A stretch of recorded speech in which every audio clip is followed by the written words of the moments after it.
സ്നേഹവന്ദനങ്ങൾ പ്രിയമുള്ളവരെ, പാഠഭേദത്തിൻ്റെ ഒരു പുതിയ പാഠത്തിലേക്ക് എല്ലാ മാന്യപ്രേക്ഷകരെയും സ്വാഗതം ചെയ്യുകയാണ്. പുതിയ പാഠം എന്നല്ല, കഴിഞ്ഞ ദിവസം പറഞ്ഞ പാഠത്തിൻ്റെ ഒരു രണ്ടാം ഭാഗമാണ്.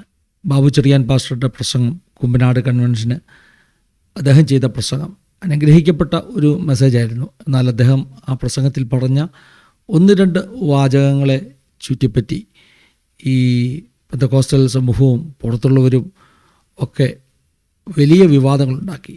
ആ പ്രസംഗത്തിൻ്റെ ലാസ്റ്റ് ഭാഗമൊക്കെ കേൾക്കേണ്ടതാണ്. പ്രത്യേകിച്ചും സമാധാനത്തിൻ്റെ ദൈവമോ സാത്താനെ നിങ്ങളുടെ കാൽക്കീഴിൽ, സമാധാനത്തിൻ്റെ ദൈവമോ സാത്താനെ നിങ്ങളുടെ കാൽക്കീഴിൽ തകർത്ത് കളയും എന്ന് പറയുന്ന ഭാഗങ്ങൾ. ശരിക്കും സാത്താൻ അത് കേട്ട് ശരിക്കും ഞെട്ടിയെന്നാണ് എനിക്ക് തോന്നുന്നത്. കാരണം ആ അനുഗ്രഹിക്കപ്പെട്ട പ്രസംഗത്തിൻ്റെ ഒന്നോ രണ്ടോ സെൻറ്റൻസ് മാത്രം ഇങ്ങനെ ചെറിയ ക്ലിപ്പുകളായിട്ട് ഇങ്ങനെ പ്രചരിച്ച് ഈ ബാബു ചെറിയാൻ പാസ്റ്റർ എന്തോ അക്ഷന്തവ്യമാകുന്ന പാപം ചെയ്തു, വലിയ തെറ്റ് ചെയ്തു എന്നുള്ള ഭാവത്തിൽ ആളുകൾ സംസാരിക്കുന്നത് ഒക്കെ കേൾക്കുമ്പോൾ എനിക്ക് വലിയ സങ്കടം തോന്നി. രണ്ടാമത് ഒരു പാഠഭേദ വിഷയത്തിൽ ചെയ്യേണ്ട എന്നൊക്കെയാണ് ചിന്തിച്ചത്. എന്നാൽ ഒരു ദൈവദാസനെ വളഞ്ഞിട്ട് ആളുകൾ ചുറ്റും നിന്ന് കല്ലെറിയുന്നത് കാണുമ്പോൾ, ആക്രമിക്കുന്നത് കാണുമ്പോൾ എന്നെപ്പോലെ ഒരാൾക്ക് മിണ്ടാതിരിക്കുവാൻ കഴിയില്ല. നിങ്ങൾക്ക് ആസാദിയുടെ ഒരു രീതി അറിയാം. നമ്മൾ ഒരിക്കലും നെഗറ്റീവായിട്ട് ആരെക്കുറിച്ച് പറയുന്ന ഒരു ചാനലല്ല നമ്മുടെ ചാനൽ. ഞാനെന്നും പ്രാർത്ഥിക്കുന്നത് എനിക്ക് ഒരു ബർണബാസിൻ്റെ ഹൃദയം തരണം, കൈത്താങ്ങൽ കൊടുക്കുന്ന ഹൃദയം തരണമെന്നാണെന്ന് പല പ്രാവശ്യം ഞാൻ ആസാദിയിൽ പറഞ്ഞിട്ടുണ്ട്. പക്ഷേ പലപ്പോഴും ആളുകൾക്ക് ആസാദിയെയും ഫിനി പാസ്റ്ററുടെ ഈ പോളിസിയും ഒന്നും അറിയില്ല. അതുകൊണ്ട് തന്നെ ഞാൻ ദൈവദാസന്മാരെ, പ്രത്യേകിച്ചും കർത്താവിന് വേണ്ടി ദീർഘവർഷങ്ങൾ ശുശ്രൂഷിച്ച് പ്രയോജനപ്പെട്ടിട്ടുള്ള ദൈവദാസന്മാരെ ആളുകൾ യാഥാർത്ഥ്യം മനസ്സിലാക്കാതെ വിമർശിക്കുന്നത് കാണുമ്പോൾ ആ ദൈവദാസന്മാർക്ക് വേണ്ടി നല്ല രണ്ട് വാക്കുകൾ പറയുന്നതിൽ എന്നും ഉത്സാഹം ഉള്ളവനാണ്. അതെൻ്റെ ഹൃദയമാണ്, ബർണബാസിൻ്റെ ഹൃദയമാണ്. ബർണബാസിൻ്റെ ഹൃദയം എന്താണെന്ന് ആളുകൾ വേദോസത്തിൽ നിന്ന് ഒന്ന് പഠിച്ചു നോക്കുക. അപ്പോൾ ബാബു ചെറിയാൻ പാസ്റ്ററെ ഇങ്ങനെ വളഞ്ഞിട്ട് ആക്രമിക്കുന്നത് കണ്ടപ്പോൾ, അതായത് മറ്റ് പല ദൈവദാസന്മാരെയും അങ്ങനെ ആളുകൾ യാതൊരു യുക്തിയുമില്ലാതെ എന്തെങ്കിലും ഒരു വാക്കിൻ്റെ പേരിലോ വാചകത്തിൻ്റെ പേരിലോ ആക്രമിക്കുന്നത് കണ്ടപ്പോൾ അന്നൊക്കെ ഞാൻ പാഠഭേദങ്ങളിലൂടെ പ്രതികരിച്ചിട്ടുണ്ട്. അതിൻ്റെ തിക്താനുഭവങ്ങൾ എനിക്ക് ലഭിച്ചിട്ടുണ്ട്. കാരണം പലരും പിന്നീട് എനിക്ക് എതിരായിട്ട് തിരിവാനും ഞാൻ ചെയ്തത് അവരെ സപ്പോർട്ട് ചെയ്യുകയാണ്, പാപത്തെ സപ്പോർട്ട് ചെയ്യുകയാണ് എന്ന വിധത്തിലൊക്കെ സംസാരിക്കുകയും ചെയ്യുന്നതൊക്കെ കണ്ടിട്ടുണ്ട്. അന്നൊക്കെ എടുത്തിട്ടുള്ള ഒരു സ്റ്റാൻഡ്, സത്യം പറയുന്നത് കൊണ്ട് എന്ത് ഛേദം വന്നാലും അത് സഹിക്കുവാൻ തയ്യാറാണ് എന്നൊരു സ്റ്റാൻഡാണ് ഞാനെന്നും എടുത്തിട്ടുള്ളത്. കാരണം എനിക്ക് സത്യമായിട്ട് തോന്നുന്ന കാര്യത്തിന് വേണ്ടി ധൈര്യത്തോടുകൂടെ നിൽക്കുക, കയ്യടി കിട്ടുവാൻ വേണ്ടി എന്തെങ്കിലും പറയുക, ആളുകളെ സന്തോഷിപ്പിക്കാൻ വേണ്ടി എന്തെങ്കിലും പറയുക, മുഖസ്തുതി പറയുക, ഇത്യാദി കാര്യങ്ങളിൽ നിന്ന് മാറി നിന്ന്, എനിക്കറിയാം മറ്റുള്ളവർ ഒരുപക്ഷെ എന്നെ തെറ്റിദ്ധരിച്ചാലും പറയേണ്ട കാര്യം കൃത്യതയോടെ പറയണം എന്ന് ഒരു ഉറച്ച തീരുമാനം എനിക്കുണ്ട്.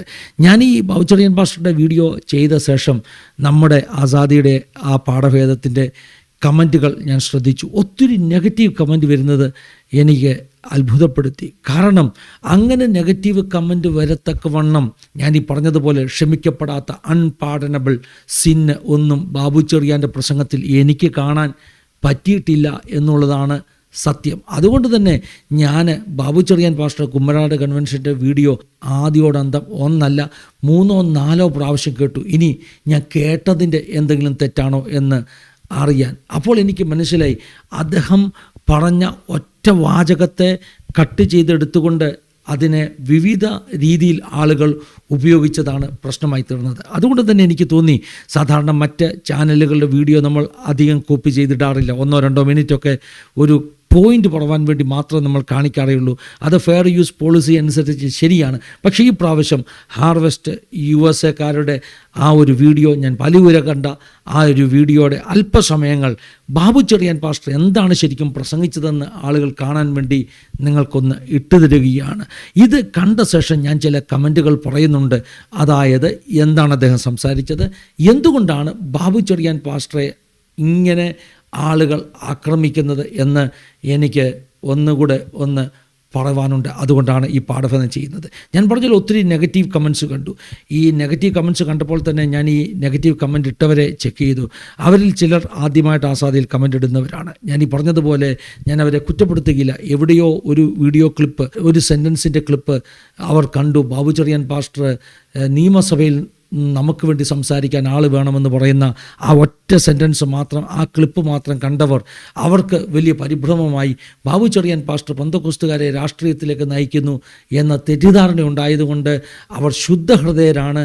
അവരവരുടെ ആ ഒരു മനസ്താപം പ്രകടിപ്പിച്ചതാണെന്ന് ഞാൻ വിശ്വസിക്കുന്നു.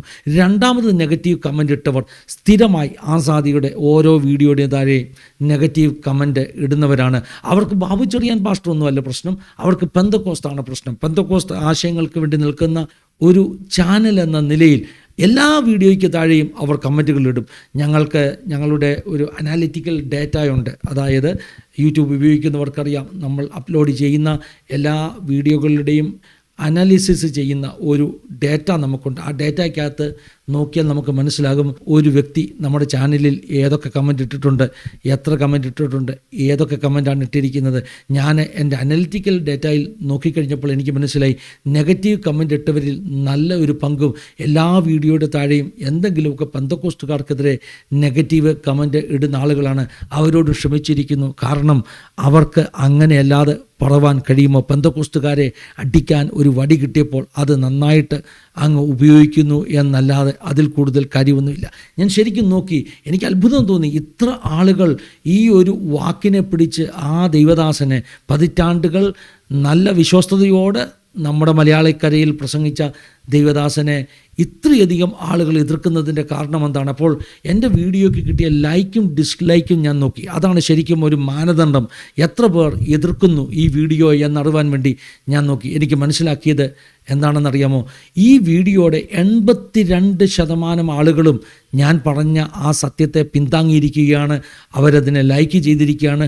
ഡിസ്ലൈക്ക് ചെയ്തിരിക്കുന്നത് കേവലം 17 പേർ മാത്രമാണ്. 100 ചില്ലുവാനത്തിലധികം ലൈക്കുകൾ കിട്ടിയ കൂട്ടത്തിൽ ഡിസ്ലൈക്ക് ചെയ്തിരിക്കുന്നത് 17 പേർ മാത്രമാണ്. എന്താണ് അതിൻ്റെ കാരണമെന്നറിയാമോ? വളരെ സിമ്പിളാണ്.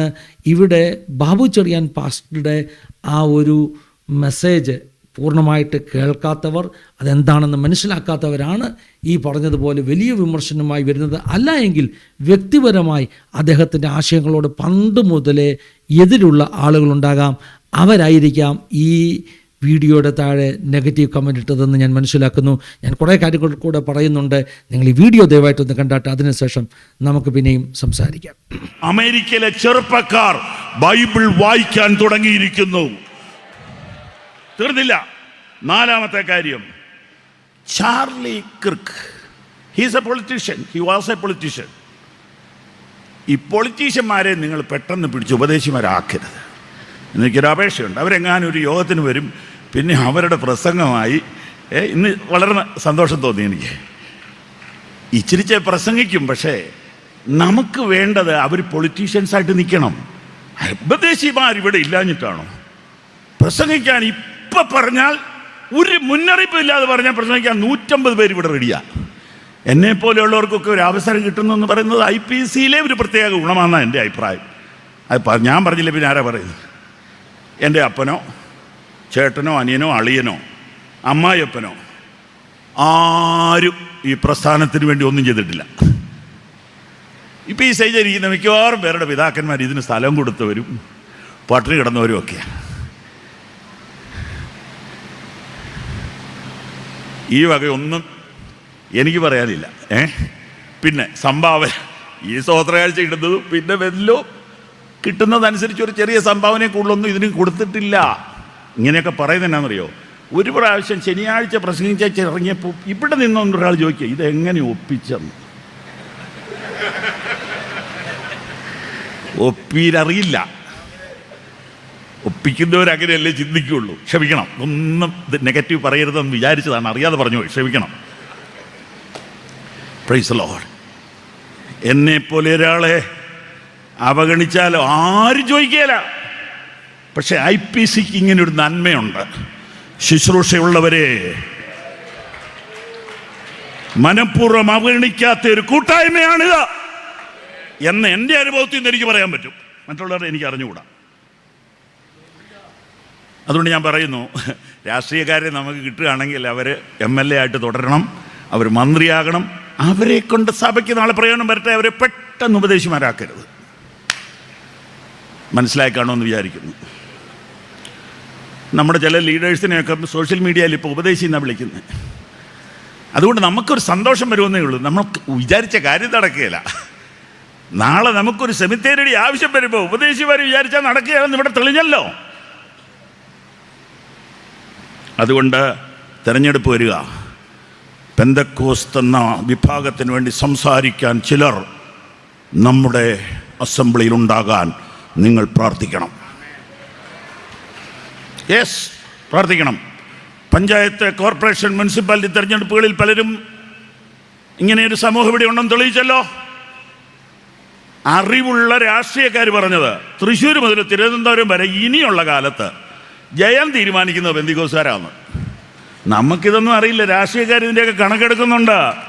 അതുകൊണ്ട് നമ്മൾ ചെറിയ ഗ്രൂപ്പല്ല, നമ്മൾ ജയിച്ചു കഴിഞ്ഞിരിക്കുകയാണ്. നമ്മൾ ജയിക്കാൻ പോവുകയല്ല, നമ്മൾ ജയിച്ചു കഴിഞ്ഞു. ചാർലി ക്രിക്ക് മരിച്ചുപോയി. പെട്ടെന്ന് പ്രസംഗിച്ചുകൊണ്ടിരിക്കുമ്പോൾ ബൈബിളാ പുള്ളിയുടെ വിഷയം. ബൈബിൾ എടുത്തുകൊണ്ട് യൂണിവേഴ്സിറ്റിയിൽ പോയിരുന്നു സംസാരിക്കുക. ഒരു ചെറുപ്പക്കാരൻ ചോദിച്ച ചോദ്യത്തിന് ഉത്തരം പറഞ്ഞത് ഇഷ്ടപ്പെട്ടില്ലെന്ന് തോന്നുന്നു. ഒരു വെടി കഴുത്തിന് കയറി വീണ് മരിച്ചു. ഭാര്യയും 2 കുഞ്ഞുങ്ങളും ആ ഡെഡ് ബോഡിയുടെ മോളിൽ കെട്ടിപ്പിടിച്ച് കരഞ്ഞു. 6 ദിവസം കഴിഞ്ഞ് ശവമടക്കുമ്പോൾ എറീക്ക എന്ന 30 വയസ്സുള്ള സഹോദരി കയറി വരുന്നു. ലോകം ആദരിക്കുന്ന അമേരിക്കയുടെ പ്രസിഡന്റ് ആ സഹോദരിയെ ഹഗ് ചെയ്തു. 3 മിനിറ്റ് ഹോൾഡ് ചെയ്തു. അവർ കയറി മൈക്ക് എടുത്തിട്ട് പറഞ്ഞു, പറയാൻ വാക്കുകൾ കിട്ടുന്നില്ല, ഇങ്ങനെ പറഞ്ഞു, that young man, I forgive him. 5 minute കൊണ്ട് 60 ലക്ഷം പേരത് കണ്ടു. അടുത്ത വാചകം കേൾക്കണോ? My Jesus did it. My Charlie like it. ഇതാ ജയം. അതേ സമയത്ത് ആരെയൊക്കെയോ കൊന്നതിന് 5, 8, 10 കൊല്ലം കേസ് നടത്തി കൊലയാളിക്ക് ശിക്ഷ കിട്ടിയപ്പോൾ അതിജീവിതരോട് ചോദിക്കുന്നു, എങ്ങനെയുണ്ട്? സന്തോഷമായി. നമ്മളെ ഉപദ്രവിച്ചവനെ ജയിലിലിട്ടപ്പോൾ സന്തോഷമായി. ലോകത്തിൽ മാപ്പ് കൊടുക്കുന്ന ഒരു മാർഗം. ഇതാരാ ആദ്യം പറഞ്ഞത്? നമ്മുടെ കർത്താവാ പറഞ്ഞത്.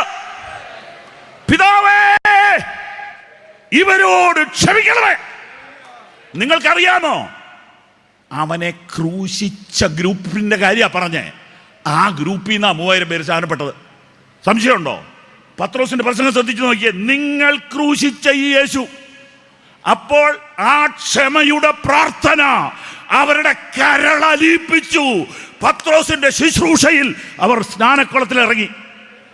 വടിവാള് കൊണ്ടല്ല, കരാട്ടെ കൊണ്ടല്ല, ബ്ലാക്ക് ബെൽറ്റ് കൊണ്ടല്ല, രാഷ്ട്രീയം കൊണ്ടല്ല, പോലീസ് കൊണ്ടല്ല, അഭിഷേകം കൊണ്ട്. ഈ വീഡിയോ നിങ്ങൾ കണ്ടു കഴിഞ്ഞല്ലോ. അതായത് ബാബു ചെറിയാൻ പാസ്റ്റർ ചാർലി കിർക്കിനെ കുറിച്ച് പറഞ്ഞു തുടങ്ങുമ്പോൾ ചാർലി കിർക്ക് ഒരു പൊളിറ്റീഷ്യനാണെന്നും പൊളിറ്റീഷ്യൻസ് നമ്മുടെ വേദികളിൽ വന്ന് പ്രസംഗിക്കുന്നതിനെക്കുറിച്ച് ചില പരാമർശങ്ങൾ അദ്ദേഹം പറഞ്ഞു. നമുക്കറിയാമല്ലോ, ഇപ്പോൾ ഈ കുമ്മനാട് കൺവെൻഷന് തന്നെ VD സതീശൻ വന്ന് നല്ല സുന്ദരമാകുന്ന ഒരു ബൈബിൾ പ്രഭാഷണമൊക്കെ നടത്തി. VD സതീശൻ തന്നെ കഴിഞ്ഞ 3 വർഷങ്ങളായിട്ട് കുമ്മനാട് കൺവെൻഷൻ്റെ വേദിയിൽ പ്രസംഗിക്കുന്നുണ്ട്. കഴിഞ്ഞ വർഷം നമ്മുടെ ബഹുമാനപ്പെട്ട മുഖ്യമന്ത്രി വന്ന് കുമ്മനാട് കൺവെൻഷൻ്റെ വേദിയിൽ അദ്ദേഹവും സംസാരിച്ചതാണ്. അപ്പോൾ കുമ്മനാട് കൺവെൻഷൻ്റെ വേദിയെ പോലെയുള്ള പെന്തക്കോസ്ത് വേദികളിൽ ഒത്തിരി പേർ രാഷ്ട്രീയക്കാർ വന്ന് സംസാരിക്കാറുണ്ട്. ആ രാഷ്ട്രീയക്കാർ വചനമൊക്കെ പറയാറുണ്ട്, അവരെ ഉപദേശിമാരെന്ന് വിളിക്കാറുണ്ട്. അപ്പോൾ അദ്ദേഹം വളരെ വ്യക്തതയോടുകൂടെ പറയുകയാണ്, അവർ വരട്ടെ, അവരതൊക്കെ പറയട്ടെ, പക്ഷേ നമ്മളാരും അവരെ ഉപദേശിമാരൊന്നും ആക്കണ്ട. അവർ വരുന്നത് കൊണ്ടൊന്നും നമുക്ക് കുഴപ്പമില്ല, അവർ വന്നിട്ട് അങ്ങനെ അങ്ങ് പോകട്ടെ എന്ന അർത്ഥത്തിൽ അദ്ദേഹം പറയുകയാണ്. രാഷ്ട്രീയക്കാർ വേദിയിൽ കയറുന്നതിനോട് ഒരു അനുഭാവമില്ലാത്ത പരാമർശം പറഞ്ഞുകൊണ്ടാണ് അദ്ദേഹം തുടങ്ങുന്നത്. അടുത്തതായിട്ട് അദ്ദേഹം പറയുന്നത്, നമ്മുടെ ആവശ്യങ്ങൾക്ക് വേണ്ടി ഈ ആളുകളൊന്നും ഉപകരിക്കപ്പെടുന്നില്ല. ഈ വേദിയിൽ വന്ന് എല്ലാ വർഷവും, അത് ഇടതോ വലതോ ഏതെങ്കിലുമൊക്കെ പാർട്ടികളാകാം, എല്ലാ വർഷവും വേദിയിൽ വന്ന് മുഖം കാണിക്കുന്ന ഇവരാരും BJPയുടെ പ്രതിനിധി പോലും, പഴയ ഗവർണർ, അദ്ദേഹം പോലും നമ്മുടെ കുമ്പനാട് കൺവെൻഷൻ്റെ വേദിയിൽ ഒരിക്കൽ വന്നത് എനിക്ക് ഓർമ്മയിൽ വരികയാണ്. അപ്പോൾ ഞാൻ പറഞ്ഞത് എല്ലാ പാർട്ടിക്കാരും കുമ്പനാട് കൺവെൻഷൻ്റെ വേദിയിൽ നിന്നിട്ടുണ്ട്. പക്ഷേ ഇവരൊന്നും നമ്മുടെ ആവശ്യങ്ങൾക്ക് ഉപകരിക്കപ്പെട്ടിട്ടില്ല എന്ന് പറഞ്ഞാൽ, ഒരു ശവക്കോട്ടയുടെ വിഷയമൊക്കെ വരുമ്പോൾ എന്നൊരു പരാമർശം അദ്ദേഹം നടത്തുന്നു. ആ വിഷയത്തിലൊന്നും ഇവരാരും സഹായമായിട്ട് വന്നിട്ടില്ല. ഈ രാഷ്ട്രീയക്കാർ വന്ന് നമ്മുടെ വേദിയിൽ നല്ല പ്രസംഗങ്ങൾ പറയും, വേദപുസ്തകമൊക്കെ പറയും, നമ്മൾ കൈയടിക്കും, നമ്മൾ അവരെ പാസ്റ്റർ എന്ന് ഉപദേശി എന്നൊക്കെ വിളിക്കാൻ ഇഷ്ടപ്പെടും. അതുകൊണ്ടൊന്നും നമുക്ക് അവരിൽ നിന്ന് പ്രയോജനം ഉണ്ടാകുന്നില്ല എന്ന യാഥാർത്ഥ്യമാണ് അദ്ദേഹം പറയുന്നത്. അടുത്തതായിട്ട് അദ്ദേഹം പറഞ്ഞു, തെരഞ്ഞെടുപ്പ് വരുന്നു. തെരഞ്ഞെടുപ്പ് വരുമ്പോൾ പെന്തക്കോസ്തുകാർക്ക് വേണ്ടി സംസാരിക്കുന്നവർ നിയമസഭയിലെത്തുവാൻ പ്രാർത്ഥിക്കണം എന്ന് പറഞ്ഞാൽ, പെന്തക്കോസ്തുകാർ ഇലക്ഷനിൽ നിന്ന് ജയിച്ച് നിയമസഭയിലെത്താൻ പ്രാർത്ഥിക്കണമെന്നാണ് അദ്ദേഹം പറഞ്ഞതെന്ന് ഞാൻ വിശ്വസിക്കുന്നില്ല. കാരണം അദ്ദേഹം പറഞ്ഞത്, പെന്തക്കോസ്തുകാർ ഒരാവശ്യം പറഞ്ഞാൽ അവർക്ക് അനുകൂലമാകുന്ന ആശയങ്ങളുള്ളവർ അടുത്ത നിയമസഭയിലെത്തണം എന്ന് പ്രാർത്ഥിക്കണം. ഈ പ്രാർത്ഥനയിൽ എവിടെയാണ് തെറ്റുള്ളത്? അങ്ങനെ പ്രാർത്ഥിക്കുവാൻ നമുക്ക് കഴിയുകയില്ലേ? അതായത് പെന്തക്കോസ്തുകാർ ആരെങ്കിലും ഇലക്ഷനിൽ നിന്ന് ജയിച്ച് ചെല്ലണം, അല്ലെങ്കിൽ പെന്തക്കോസ്തുകാർ നാളെ മുതൽ രാഷ്ട്രീയ പാർട്ടികളുമായിട്ട് ഒരു ബാർഗൈനിങ് നടത്തണം, ഞങ്ങൾക്ക് ഇത്ര കപ്പാസിറ്റി ഉണ്ട്, ഞങ്ങൾ വോട്ട് തന്നാലേ നിങ്ങൾ ജയിക്കത്തുള്ളൂ, അതുകൊണ്ട് ഞങ്ങൾക്ക് പ്രതിനിധി വേണം എന്ന് ആവശ്യപ്പെടണമെന്നല്ല അദ്ദേഹം പറഞ്ഞത്. അദ്ദേഹം പറഞ്ഞത് പെന്തക്കോസ്തുകാർ ഇലക്ഷന് നിൽക്കണം, പെന്തക്കോസ്തുകാർ കൂട്ടമായിട്ട് ഏതെങ്കിലും പൊളിറ്റിക്കൽ പാർട്ടിയിൽ ചേരണം, പാർട്ടി ഉണ്ടാക്കണം. ഇതൊന്നുമല്ല ഈ പറഞ്ഞ ബാബു ചെറിയാൻ പാസ്റ്റർ പറഞ്ഞത്. അദ്ദേഹം വളരെ സിമ്പിളായി, നിങ്ങൾ ആ പ്രസംഗം കേട്ടല്ലോ, ഞാൻ കട്ട് ആൻഡ് പേസ്റ്റ് ചെയ്യുകയല്ല. കട്ട് ആൻഡ് പേസ്റ്റ് ചെയ്തവരാരാണ്? ഒന്നുകിൽ പെന്തക്കോസ്തുകാരെ കൂട്ടമായി ഏതെങ്കിലും രാഷ്ട്രീയ പാർട്ടിയുടെ ചേരിയിൽ കയറ്റാൻ ആഗ്രഹിച്ചുകൊണ്ട് ഈ ദിവസങ്ങളിൽ നടക്കുന്ന ആളുകളുണ്ട്. അവർക്കാണ് ഇത് ഒരു ആയുധമായി കിട്ടിയത്, അവരത് കട്ട് ചെയ്ത് ഉപയോഗിച്ചു. അല്ലെങ്കിൽ പെന്തക്കോസ്തുകാർ ഒരു വലിയ വോട്ട് ബാങ്കാണെന്ന് പറഞ്ഞ് രാഷ്ട്രീയ പാർട്ടികളോട് ബാർഗൈൻ ചെയ്യുവാൻ ആഗ്രഹിക്കുന്നവരുണ്ട്, അവർ ഈ ഒരു സെൻറ്റൻസിനെ ഉപയോഗിച്ചു. ഇത് രണ്ടുമല്ലെങ്കിൽ ആർക്കൊക്കെയോ ഭയമുണ്ടായി ബാബു ചെറിയാൻ പാസ്റ്റർ പ്രസംഗം കേട്ടപ്പോൾ. കാരണം ഇത്രയും നാളും പെന്തക്കോസ്തുകാർ ഏതെങ്കിലും ഒരു ചേരിയിൽ നിൽക്കുമെന്ന് വിശ്വസിച്ചവർ, അതായത് പണ്ട് മുതലേ ഒരു പറച്ചിലുണ്ടല്ലോ, പെന്തക്കോസ്തുകാർ ഇന്ന പക്ഷമാണ്. ഈ അടുത്ത സമയങ്ങളൊക്കെ പറയുന്നുണ്ട് പെന്തക്കോസ്തുകാരിലെ ഇടത്തിയേക്കാണ് എന്നൊക്കെ പറയുന്നുണ്ട്.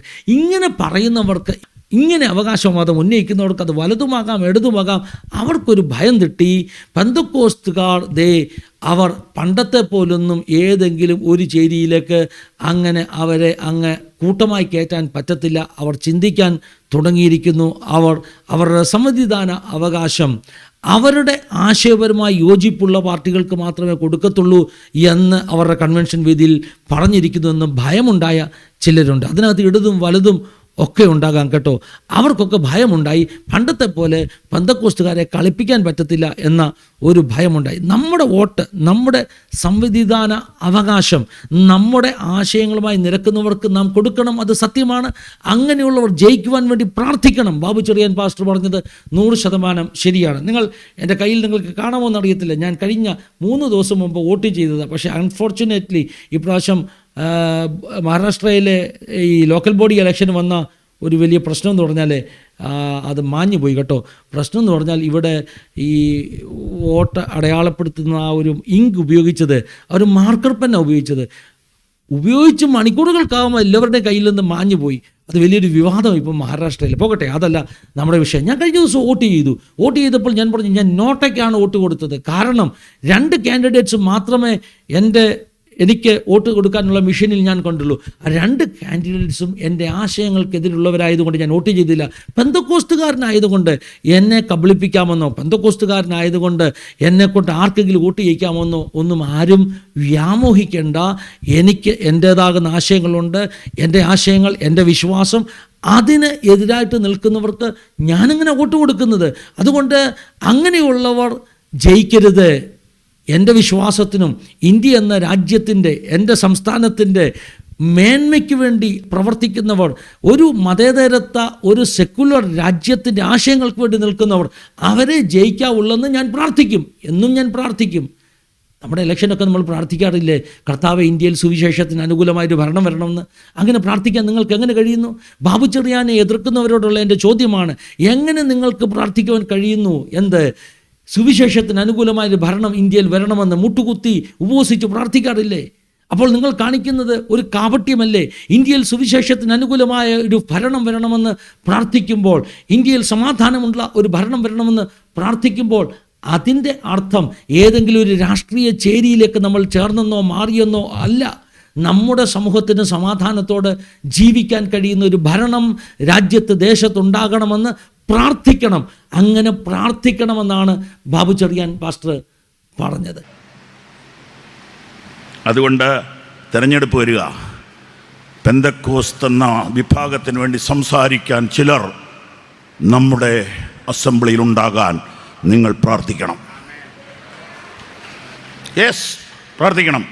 പക്ഷേ അൺഫോർച്ചുനേറ്റ്ലി ഈ കട്ട് ചെയ്ത ക്ലിപ്പുകൾ കണ്ടിട്ട് പലരും ഓൾറെഡി ബാബു ചെറിയാൻ പാസ്റ്റർക്ക് ഒത്തിരി ശത്രുക്കളുണ്ട്. കാരണം അദ്ദേഹത്തിൻ്റെ ഒരു പ്രശ്നം, ഈ അടുത്ത നാളുകളിൽ അദ്ദേഹം ശക്തമായി പ്രസംഗിക്കുന്നത് പരിശുദ്ധാത്മ നിറവിനെക്കുറിച്ചും അഭിഷേകത്തെക്കുറിച്ചുമാണ്. ഈ കുമ്പനാട് കൺവെൻഷനും അദ്ദേഹം പറഞ്ഞു, അന്യഭാഷ പറയുന്നതിനെക്കുറിച്ചും ഒക്കെ അദ്ദേഹം ആളുകളെ ഉത്സാഹിപ്പിച്ചുകൊണ്ട് പ്രസംഗിക്കുമ്പോൾ അഭിഷേകം, അനോയിൻറ്റിങ് എന്ന സബ്ജക്റ്റിന് അദ്ദേഹം വളരെ പ്രാധാന്യം കൊടുക്കുമ്പോൾ ഞാൻ കഴിഞ്ഞിടയ്ക്കൊക്കെ ശ്രദ്ധിച്ചിട്ടുണ്ട്, അത്തരം അദ്ദേഹത്തിൻ്റെ പ്രസംഗങ്ങളെ വിമർശിച്ചുകൊണ്ട് ഈ അഭിഷേകത്തെ ഒന്നും അത്ര രസിക്കാത്ത, അന്യഭാഷയൊന്നും അത്ര രസിക്കാത്ത പഴയ പന്തക്കോസുകാരല്ല കേട്ടോ, ചില പുതിയ പന്തക്കോസുകാരുണ്ട്, അവർക്കിതൊന്നും ഇഷ്ടമല്ല. അവർ പണ്ട് മുതലേ അദ്ദേഹത്തിൻ്റെ അത്തരം പ്രസംഗങ്ങൾക്ക് എതിരാണ്.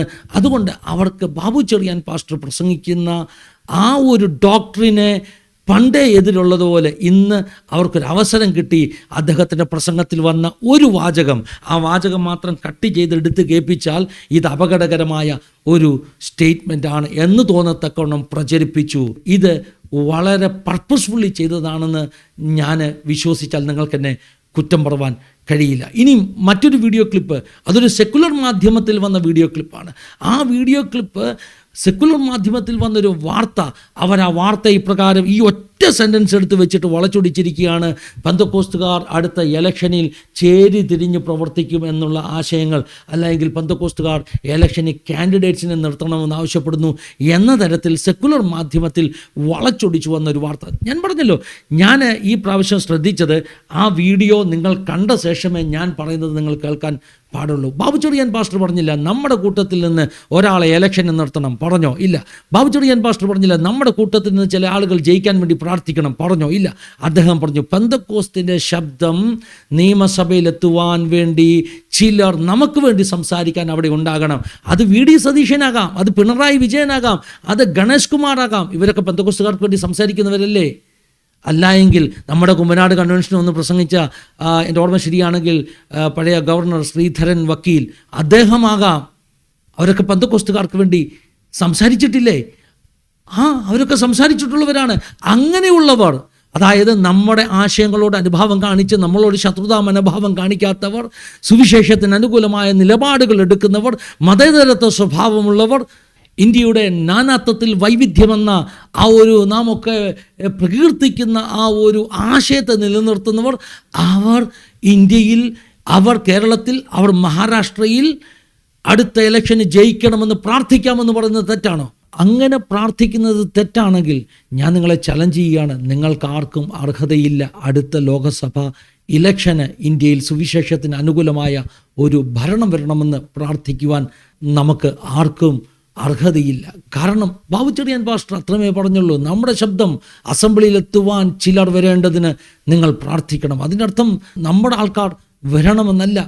നമ്മുടെ ആശയങ്ങൾ, നമ്മളെ കേൾക്കുന്നവർ, ഒരു അരിമത്യക്കാരൻ ജോസഫ് എന്ന് പറയുന്ന മന്ത്രി, സന്നദ്രീം സംഘത്തിൻ്റെ അംഗമൊക്കെയാകാം കേട്ടോ, അദ്ദേഹം യേശുവിൻ്റെ ക്രൂശീകരണ സമയത്ത് എങ്ങനെയാണ് ഉപയോഗിക്കപ്പെട്ടത്, ഒരു നിക്കോദേമോസ് എന്ന് പറയുന്ന രഹസ്യവിശ്വാസി എങ്ങനെയാണോ യേശുവിൻ്റെ ശവസംസ്കാര ദിവസം ഉപയോഗിക്കപ്പെട്ടത്, അങ്ങനെ ഉള്ള ചിലർ നിയമസഭകളിലും ലോകസഭയിലും ഒക്കെ നമുക്കനുകൂലമായി ചിന്തിക്കുന്നവർ ഉണ്ടാകണമെന്ന് പ്രാർത്ഥിക്കേണ്ടത് സഭയുടെ കടമയാണ്. അതുമാത്രമാണ് ബാബു ചെറിയാൻ പാസ്റ്റർ പറഞ്ഞത്. ദൈവദാസന്മാരെ വളഞ്ഞിട്ട് ആക്രമിക്കുന്നത് കാണുമ്പോൾ, പ്രത്യേകിച്ചും ദീർഘവർഷങ്ങൾ കർത്തൃവേലയിൽ നിന്ന് ദൈവരാജ്യത്തിനായി പ്രയോജനപ്പെട്ടവർ, അവർ പറഞ്ഞ ഏതെങ്കിലും ഒരു വാക്കിനെ എടുത്ത് അവരെ വളഞ്ഞിട്ട് ആക്രമിക്കുന്നത് കാണുമ്പോൾ, പണ്ട് പറയില്ലേ, ആടിനെ പട്ടിയാക്കി പട്ടിയെ പേപ്പട്ടിയാക്കി അടിച്ചു കൊല്ലുന്ന ഒരു രീതിയുണ്ട്. അങ്ങനെ അവരെ തുടച്ചു മാറ്റുവാൻ, അവരുടെ ശുശ്രൂഷയെ തകർക്കുവാൻ ഈ നമ്മുടെ കാൽ കീഴിലാണ് സാത്താനെ തകർക്കേണ്ടത്, ബാബു ചെറിയാൻ പാസ്റ്റർ പറഞ്ഞതുപോലെ. പക്ഷേ നമ്മുടെ കാൽ കീഴിൽ ദൈവദാസന്മാരെ അവരുടെ ഏതെങ്കിലും ഒരു വാക്കിനെ എടുത്തിട്ട് തകർക്കുവാൻ ശ്രമിക്കുമ്പോൾ എല്ലാ കാലഘട്ടത്തിലും ഒരു ഭർണബാസിൻ്റെ ഹൃദയത്തോട് ഞാൻ അവർക്ക് വേണ്ടി സംസാരിച്ചിട്ടുണ്ട്. അതുകൊണ്ട് ഒരുപക്ഷെ ചിലർക്കൊക്കെ ഫിന്നി പാസ്റ്ററോടുള്ള മതിപ്പ് പോയി എന്നുള്ള അഭിപ്രായമൊക്കെ കാണാം. അതൊന്നും ഒരു പ്രശ്നമല്ല. കാരണം ആളുകളുടെ മതിപ്പിനും കയ്യടിക്കും വേണ്ടിയല്ല ഞാൻ നിൽക്കുന്നത്. എൻ്റെ ജീവിതത്തിലുള്ള ഏറ്റവും വലിയ ആഗ്രഹം എന്ന് പറയുന്നത് സത്യത്തിന് വേണ്ടി നിൽക്കുക, സത്യം പറയുന്നത് കൊണ്ട് ഛേദം വന്നാലും അതിൽ നിന്ന് പിന്മാറാതെ നിൽക്കുക. ഇതൊക്കെയാണ് നമ്മുടെ ആശയങ്ങൾ. എന്തായാലും പാഠഭേദത്തിലൂടെ ഒരിക്കലൂടെ ഈ സബ്ജക്റ്റ് പറയേണ്ടി വന്നു. കാരണം ഹൃദയത്തെ ഒത്തിരി വേദനിപ്പിച്ചതുകൊണ്ട് ആസാദിയുടെ പ്രഷർക്ക് അത് മനസ്സിലാകുമെന്ന് ഞാൻ വിശ്വസിക്കുന്നു. ദൈവം എല്ലാവരെയും സഹായിക്കട്ടെ, അനുഗ്രഹിക്കട്ടെ. God bless you all. Have a wonderful time. വടിവാള് കൊണ്ടല്ല, കരാട്ടെ കൊണ്ടല്ല, ബ്ലാക്ക് ബെൽറ്റ് കൊണ്ടല്ല, രാഷ്ട്രീയം കൊണ്ടല്ല, പോലീസ് കൊണ്ടല്ല, അഭിഷേകം കൊണ്ട്. പിന്നീട് അങ്ങനെ ഒരാൾ പറഞ്ഞു, അത് സ്റ്റീഫൻ അഥവാ സ്തേഫാനോസ്. പിന്നീട് ഒരാൾ പറഞ്ഞു ഗ്ലാഡീസ് സ്റ്റെയിൻസ്. ഒറീസയുടെ മണ്ണിൽ നിന്നുകൊണ്ട് പറഞ്ഞു, എൻ്റെ ഭർത്താവിനെയും പിഞ്ചു കുഞ്ഞുങ്ങളെ ചുട്ടുകരിച്ചവരോട് ഞാൻ ക്ഷമിക്കുന്നു. ഇതിനേക്കാൾ പവർഫുൾ ഒരു മെസ്സേജ് പറയാൻ ഒരു മതത്തിനും കഴിയില്ല.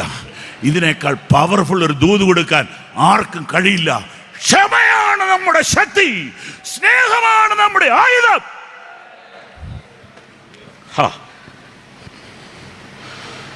ഒരെണ്ണം കൂടെ പറയട്ടെ.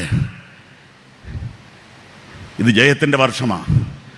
ബോംബെയിൽ ഇവാൻ റോഡ്രിഗസ് എന്നൊരു ഉപദേശി, നമ്മുടെ കൂട്ടായ്മയിലല്ല, അദ്ദേഹം കഴിയുന്നത് പോലെ വാടക വീടുകൾ എടുത്ത് സുവിശേഷം പറഞ്ഞുകൊണ്ടിരിക്കുമ്പോൾ മോള് ക്രിക്കറ്റിൽ ഇൻ്റർനാഷണൽ ലെവലിൽ കയറി വന്നു. അപ്പോൾ ബോംബെ ക്രിക്കറ്റ് ബോർഡിൻ്റെ ഓഡിറ്റോറിയം ഈ കുട്ടിക്ക് ഫ്രീ ആയിട്ട് കിട്ടും. അവളത് അപ്പന് സഭായോഗം നടത്താൻ കൊടുത്തു. അതോടുകൂടി അവളെ ഡീപ്രമോട്ട് ചെയ്തു, അവളെ അപമാനിച്ചു. അതെല്ലാം വാർത്തയാണ്. നിങ്ങൾ പഴയ മറന്നുപോയില്ലെങ്കിൽ ഒന്ന് ഓർത്താൽ മതി. ഭീകരമായിട്ട് വേട്ടയാടി. അവൾക്ക് ഫൈനൽ കളിയിൽ അവസരം നിഷേധിച്ചു. സ്തോത്രം. എന്നാൽ അവൾ ആ കളിയുടെ തലേ ഞായറാഴ്ച ഒരു പെന്തക്കോസ്ത് ചർച്ചിൽ ആരാധനയ്ക്ക് പോയി. അവിടെ ഒരു പ്രോഫറ്റിക്കൽ മിനിസ്ട്രി ഉള്ള ദൈവദാസനുണ്ടായിരുന്നു. അദ്ദേഹം അവളെ മുന്നോട്ട് വിളിച്ചിട്ട് പറഞ്ഞു, ഈ വാക്യം എഴുതി വെച്ചോ, ഭയപ്പെടേണ്ട, ഉറച്ചു നിൽപ്പീൻ, യഹോവ ഇന്ന് നിങ്ങൾക്ക് വേണ്ടി ചെയ്യുന്ന രക്ഷ കണ്ടുകൊള്ളുവീൻ. അവൾ പറയുന്നു, ഞാൻ ഈ കളത്തിൽ ഇറങ്ങിയപ്പോൾ മുതൽ അന്യഭാഷ പറഞ്ഞുകൊണ്ടാ കളിച്ചത്. ഇന്ത്യയുടെ യശസ് ലോകത്തിന്റെ നെറുകയോളം ഉയർത്തിയ ആ പെൺകുട്ടി 3 പ്രാവശ്യം പറഞ്ഞു, യേശുവേ നന്ദി.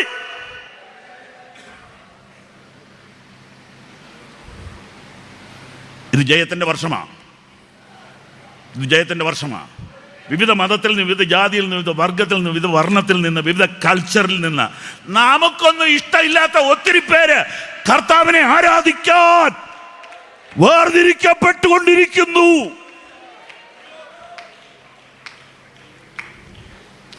ഓക്കെ, ഒരു കോൺട്രഡിക്ഷൻ.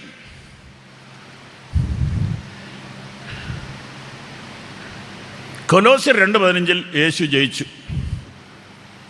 പക്ഷേ എഫേസ്യർ 6:10 നമുക്ക് പോരാട്ടമുള്ളത് ജഡരക്തങ്ങളോടല്ല, വാഴ്ചകളോടും അധികാരങ്ങളോടും. അപ്പം ആ വാഴ്ച അധികാരമല്ലേ കൊലോസ്യർ 2:15 ആയുധവർഗം വെപ്പിച്ചത്? ഇവിടെയാണ് ഈ കോൺട്രഡിക്ഷൻ. അതായത് സമയം നമ്മുടേത് തീർന്നു, എന്നാലും 2 വാക്യം വായിച്ചിട്ട് പ്രാർത്ഥിക്കാൻ പോവുക. നമ്മളിപ്പോൾ വായിക്കാൻ പോണത് റോമർ 16:20 റോമർ 16:20. സമാധാനത്തിന്റെ ദൈവമോ വേഗത്തിൽ സാത്താനെ നിങ്ങളുടെ കാൽ കീഴെ ചതച്ചു കളയും. അതിനകത്ത് 2 വാക്ക് ശ്രദ്ധിക്കണം. നിങ്ങളുടെ കാല്, ഞാൻ പറയുന്നത് തെറ്റിദ്ധരിക്കരുത്. കാലെല്ലാവരും കൊണ്ടുവന്നിട്ടുണ്ടോ? എന്നാൽ കാലെ വലത്തെ കൈകൊണ്ട് തൊട്ടിട്ട് പറ, സമാധാനത്തിൻ്റെ ദൈവമോ വേഗത്തിൽ സാത്താനെ എൻ്റെ കാലിൻ്റെ കീഴെ ചതയ്ക്കും. ഈ വേഗത്തിൽ എന്ന് പറഞ്ഞാൽ എന്നാ? റോമർ 1, 2, 3, 4, 5, 6, 7, 8 ആകുമ്പോഴേക്കും അഭിഷേകം പ്രാപിച്ചു. വായിച്ചാൽ പ്രാപിക്കുകയല്ല, ഗ്രഹിക്കണം. പാപത്തിന് പരിഹാരം 3-ാം അധ്യായം, നീതീകരണം 5-ാം അധ്യായം, 6-ാം അധ്യായത്തിൽ സ്നാനം, 8-ാം അധ്യായത്തിൽ ആത്മനിറവ്. അങ്ങനെ ഇങ്ങ് വളർന്നാൽ സമാധാനത്തിന്റെ ദൈവം ക്രൂശിൽ തല തകർത്തിട്ടവനെ നിന്റെ കാലിന്റെ ചോട്ടിലോട്ട് ഇട്ടു തരും.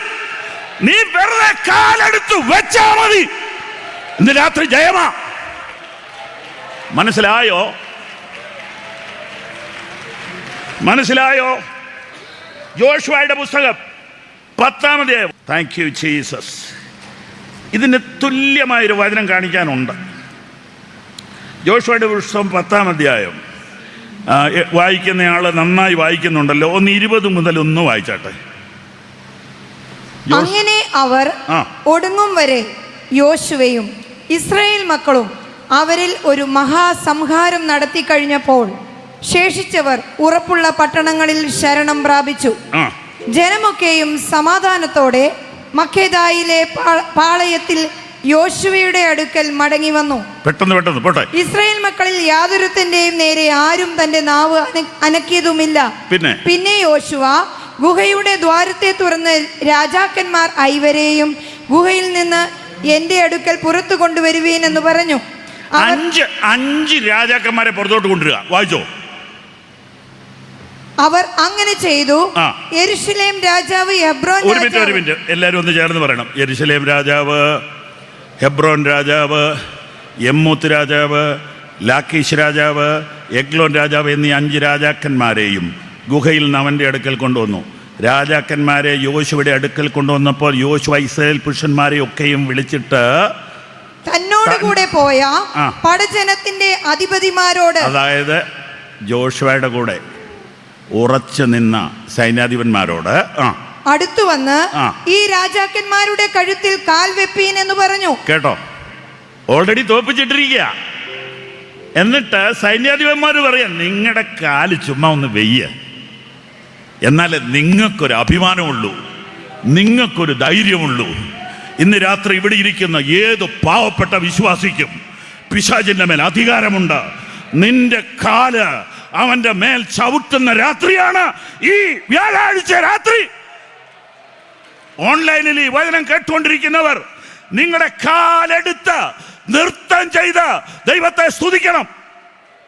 2000 കൊല്ലം മുമ്പ് ജയം നടന്നു. ആ ജയം ഡിക്ലെയർ ചെയ്യുന്നു ഇന്ത്യൻ പെന്തക്കോസ്ത് ദൈവസഭയുടെ 102-ാം കൺവെൻഷനിൽ. ഒന്നുകൂടെ പറയുന്നു, 2000 കൊല്ലം മുമ്പ് യേശു കാൽവറിയിൽ ജയത്തിന്റെ കൊടി നാട്ടി. 60-ാം സങ്കീർത്തനം 4-ാം വാക്യം, സത്യം നിമിത്തം ഉയർത്തേണ്ടതിന് തന്റെ ഭക്തന്മാർക്ക് ഒരു കൊടി നൽകിയിരിക്കുന്നു. ഈ കൊടി എവിടെയാ നാട്ടേണ്ടത്? കുമ്പനാട്ടല്ല. കുമ്പനാട്ട് ഒത്തിരി കൊടിയുണ്ട്. ഛത്തീസ്ഗഡിൽ നാട്ടണം. ഇന്നലെ ഒരു ദൈവദാസനെ തലക്കിട്ട് ഒരു അടി കൊടുത്തിട്ട് 60 kg വെയിറ്റ് തോന്നിയെന്ന് അദ്ദേഹം പറയുന്നു. 250 പേര് ഇപ്പം ജയിലിലുണ്ട്. പക്ഷേ ഈ ദേശം മുഴുവൻ കീഴടക്കാൻ പോവുക. സുവിശേഷത്തിന്റെ മുമ്പിൽ, ആരാധനയുടെ മുമ്പിൽ, ദൈവരാജ്യത്തിന്റെ മുമ്പിൽ, പരിശുദ്ധാത്മാവിൽ ആരാധിക്കുന്ന ജനത്തിന്റെ മുൻപിൽ, ആത്മാവിൽ പ്രാർത്ഥിക്കുന്ന ജനത്തിന്റെ മുൻപിൽ ദേശം കീഴടങ്ങാൻ പോവുക. നമ്മളിപ്പോ ഇവിടെ എന്താ ചെയ്യാൻ പോണത്? യേശു സ്ഥാപിച്ച ജയം ഡിക്ലെയർ ചെയ്യുക, സെലിബ്രേറ്റ്. ഒരു ചോദ്യം, നമ്മുടെ സംസ്ഥാനങ്ങളിൽ നാഗ്പൂരിൽ, ബോംബെയിൽ, ആന്ധ്രയിൽ, ഛത്തീസ്ഗഡിൽ, ജാർഖണ്ഡിൽ, ഭോപ്പാലിൽ, കർണാടകത്തിൽ, പഞ്ചാബിൽ ഈ കൊടി നാട്ടാൻ ഒരു 100 മിഷണറിമാർ ഇന്ന് തീരുമാനം എടുക്കുവോ? നിങ്ങൾക്ക് എന്ത് വിദ്യാഭ്യാസം ഉണ്ടെങ്കിലും കുഴപ്പമില്ല. യേശു കാൽവറിയിൽ സ്ഥാപിച്ച ജയം ഡിക്ലെയർ ചെയ്യാൻ ഇന്നത്തെ എൻ്റെ സമർപ്പണ പ്രാർത്ഥന അതിനാ. ഞാൻ ഒരു സ്റ്റെപ്പും കൂടെ മിഷൻ പ്രവർത്തനത്തിനായിട്ട് എന്നെ സമർപ്പിക്കുന്നു എന്ന് പറയുന്നവരൊന്ന് കൈ ഉയർത്തി പിടിച്ചേ, ധൈര്യമായിട്ട് ഉയർത്തി പിടിച്ചേ. ബൈബിൾ കോളേജിൻ്റെ പ്രോസ്പെക്ടിക്സ് മേടിച്ചുകൊണ്ട് പോകണം. ആ കൈ ഉയർത്തിയവരൊന്ന് എഴുന്നേറ്റ് നിന്നേ പ്ലീസ്.